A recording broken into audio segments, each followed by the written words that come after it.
Hey Kappa, maybe you ought to look before you leap, huh? We got rights. Welcome, huge movie fanatic Nate stopping on by. This time I'm coming at you once again with a video showcasing some home video store movie freaking paraphernalia promotional item that is, I think, if I do my math correctly, 33 years old this year, coming up, well, later on towards the end of this year. I'm coming at you to showcase this authentic North American, basically home, but I was going to say VHS, but it came out on Laserdisc as well, home video promotional mini standee for the 1990 film Dick Tracy, rat-a-tat-a-tat-a, rat-a-tat-a, rat-a-tat-a-tat-a, rat-a-tat-a. As we can see here on the bottom, blasting onto video December 19th. You may or may not also be able to see the details here underneath that. Touchtone home video distributed by Buena Vista Home Video, Burbank, California, 91521, printed in USA, and some numbers there. Copyright Touchtone Pictures, and right under the 19 there, off to the side of under it, Touchtone Home Video.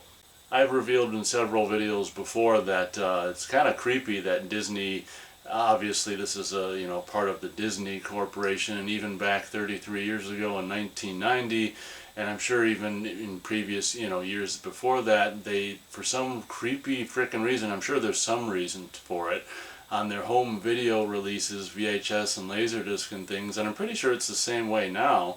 Sometimes they'll put like a 2018 home video release, but it's still not like an official copyright year.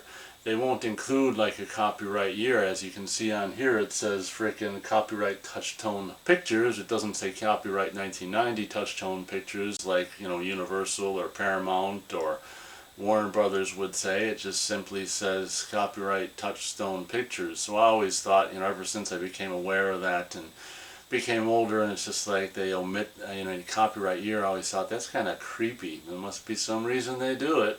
Taking a closer look at this mini standee, as we can see the top there and the Dick Tracy font, Warren Beatty, who of course is the star and I think a producer and also director of this film, which I think is really weird that he directed it, but whatever. 2 thumbs up. The picture is extraordinary. Back when both Siskel and Ebert were alive, looks like they agreed on this film. So many of the movie-going public in the summer of 1990, however, didn't. I'm pretty sure that this movie was more or less of a flop in the summer of 1990, following the extreme success of Batman the previous summer in 1989. As we're panning further down, we can see it's basically, and still is, pretty much the home video artwork with Dick Tracy there, the rendition of the Warren Beatty version of Dick Tracy walking with a Tommy gun, because that's how dangerous it is at night in the city, with the kid there played by, I want to say, Twin Cities native Charlie Throsmo. I don't frickin' know what the hell his name is. I want to say his first name is Charlie, kid actor from Twin Cities, I want to say, and unlike the VHS, Laserdisc, and DVD and Blu-ray releases, you've got your kind of little slew of gangsters or bad guys, as it were. We've got Big Boy, Flat Top, Breathless, Prune Face, and Mumbles there.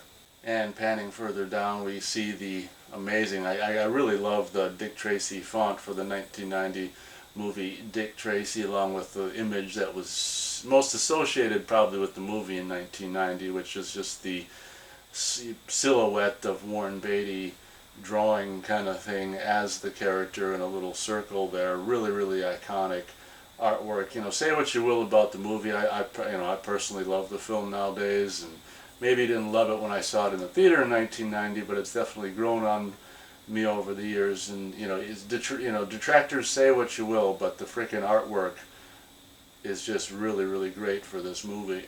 As we can see here, this is like a 3-layer 3D kind of a mini standee, your main back here, but even you got Dick Tracy and the kid as a separate, I guess it's technically 4 layers if you include this layer and the Dick Tracy kid layer.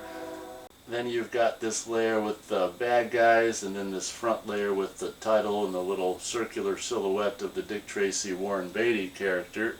And if you look on the back here, you can see how this thing is all kind of comes together and how it's supported with its all-included little stand-up thingy. And you can see a little bit of information. I'm actually gonna have to blur out the majority of this information. You've got my name and contact information that true to form so many times often than not back then in the early 90s I was harassing video store employees by asking if they could put my name on a poster or a standee, or in this case a mini standee, my name and telephone number to let me know when you guys are done with it so I can stop on by to collect. And this little mini standee is no different. You can see my name there, my first name anyway, and well, my phone number is underneath there, but you're not going to see it, so there.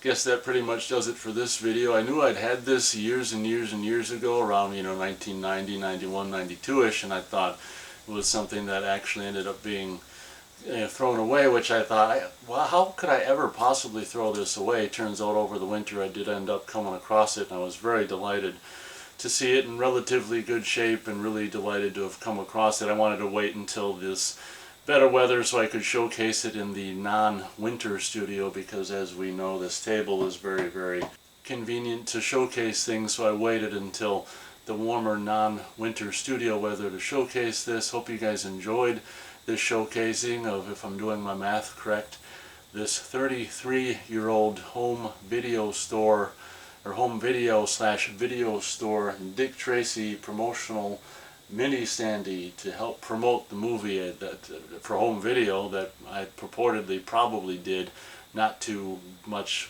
positive business in the theater months prior before its home video release. But yeah, I mean, in closing, this is why I couldn't believe the fact that I would have ever gotten rid of this, but I'm glad I didn't. But the Dick Tracy, as I've said so many times before in the past, just the color scheme and the artwork and stuff that they did for the promotional material for this film from 1990, I think is absolutely astonishing and really stood out back then, and still I think stands out to this day.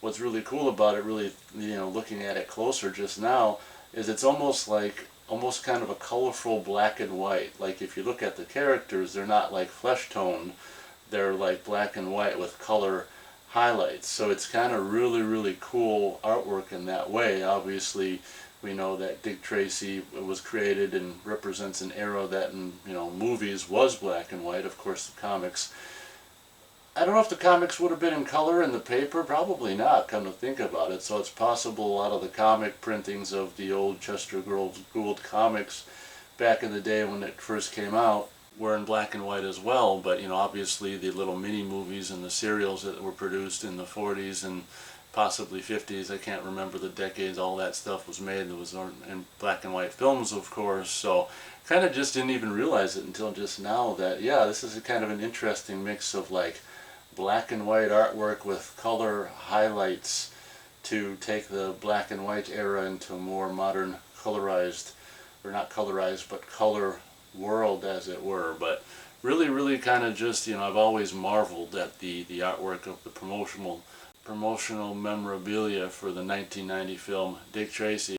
Thank you guys very much for watching. Hope you guys enjoyed, and as always, we'll catch you on the next video.